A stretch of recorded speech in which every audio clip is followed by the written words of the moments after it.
Chaque jour, Charles et Carole vous présentent la leçon de l'école du sabbat.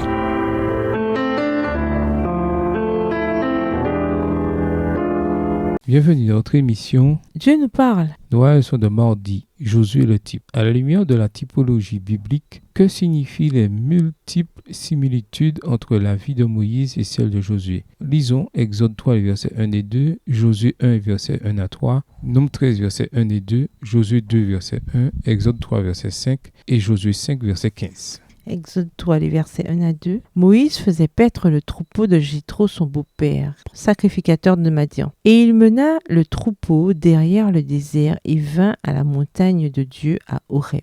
L'ange de l'Éternel lui apparut dans une flamme de feu, au milieu d'un buisson. Moïse regarda et voici le buisson était tout en feu et le buisson ne se consumait. Josué 1, verset 1 à 3. Après la mort de Moïse, serviteur de l'Éternel, l'Éternel dit à Josué, fils de Nun, serviteur de Moïse, Moïse, mon serviteur, est mort. Maintenant, lève-toi, passe ce Jourdain, toi et tout ce peuple, pour entrer dans le pays que je donne aux enfants d'Israël. Tout lieu que foulera la plante de votre pied, je vous le donne, comme je l'ai dit à Moïse. Nombre 13, les versets 1 et 2. L'Éternel parla à Moïse et dit, envoie des hommes pour explorer le pays de Canaan que je donne aux enfants d'Israël. Tu enverras un homme de chacune des tribus de leur père. Tous seront des principaux d'entre eux. Josué 2, verset 1. Josué, fils de Nun, fit partir secrètement de Sittim 2 espions en leur disant, allez examiner le pays et en particulier Jéricho. Ils partirent et ils arrivèrent de la maison d'une prostituée qui se nommait Rahab et ils y couchèrent. Exode 3, le verset 5. Dieu dit, n'approche pas d'ici, ôte tes souliers de tes pieds, car le lieu sur lequel tu te tiens est une terre sainte. Josué 5, verset 15. Et le chef de l'armée de l'Éternel dit à Josué, ôte tes souliers de tes pieds, car le lieu sur lequel tu te tiens est saint. Et Josué fit ainsi. Comme nous l'avons découvert lors de la première semaine, Josué est présenté comme un nouveau Moïse qui, dans la vie de la deuxième génération, répète les étapes les plus importantes de l'Exode.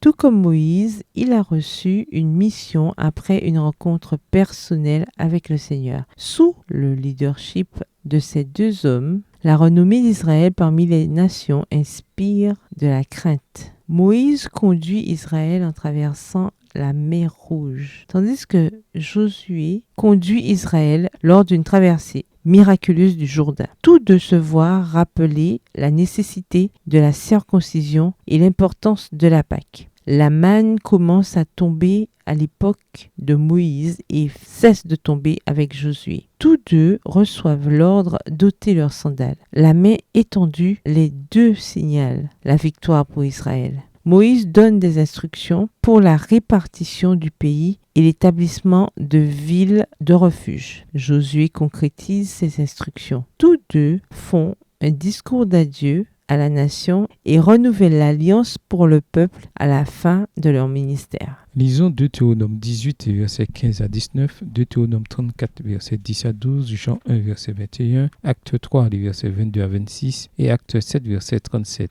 Qui accomplit la prophétie de Moïse à propos d'un prophète comme lui? Josué correspond-il à la description? Deutéronome 18, les versets 15 à 19. L'Éternel ton Dieu te suscitera du milieu de toi, d'entre tes frères, un prophète comme moi. Vous l'écouterez. Il répondra ainsi à la demande que tu fis à l'Éternel, ton Dieu, à Josué, le jour de l'assemblée, quand tu disais que je n'entende plus la voix de l'Éternel, mon Dieu, et que je ne vois plus ce grand feu, afin de ne pas mourir. L'Éternel me dit, ce qu'ils ont pris est bien. Je leur susciterai du milieu de leurs frères un prophète comme toi. Je mettrai mes paroles dans sa bouche et il leur dira tout ce que je lui commanderai. Et si quelqu'un n'écoute pas mes paroles, qu'il dira en mon nom, c'est moi qui lui en demanderai compte. Deutéronome 34, versets 10 à 12. Il n'a plus paru en Israël de prophète semblable à Moïse que l'Éternel connaissait face à face. Nul ne peut lui être comparé pour tous les signes et les miracles que Dieu l'envoya faire au pays d'Égypte contre Pharaon, contre ses serviteurs et contre tout son pays, et pour tous les prodiges de terreur que Moïse accomplit à main forte sous les yeux de tout Israël. Jean 1, le verset 21. Et ils lui demandèrent, quoi donc? Es-tu Élie? Et il dit, je ne le suis point. Es-tu le prophète?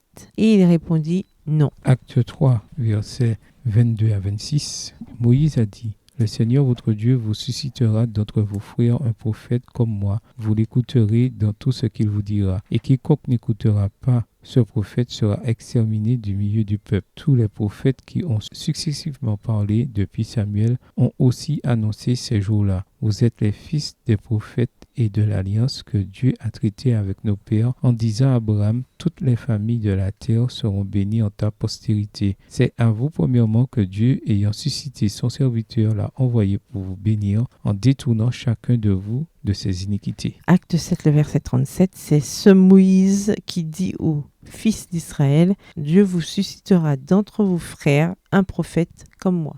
La vie de Josué fut un accomplissement partiel de la prophétie de Moïse, Deutéronome 18, versets 15 et 18. Mais cette prophétie ne s'est pas pleinement réalisée. Elle ne pouvait se réaliser ou s'accomplir pleinement qu'à travers le Messie. Lui seul connaissait le Père intimement. Jean 1, versets 14 et 18. Il était vrai et a donc révélé Dieu en vérité. Luc 10, verset 22, Jean 14, verset 6, Matthieu 22, verset 16. Dieu a en effet mis ses paroles dans sa bouche. Jean 14, verset 24. Ainsi, la vie de Moïse et celle de Josué sont devenues des types du Messie promis, Jésus. Quelle est la place de Jésus dans votre marche personnelle avec le Seigneur? Pourquoi Jésus et ce qu'il a fait pour vous doit-il être le fondement de toute votre expérience chrétienne? Au revoir. Et à demain si Dieu veut.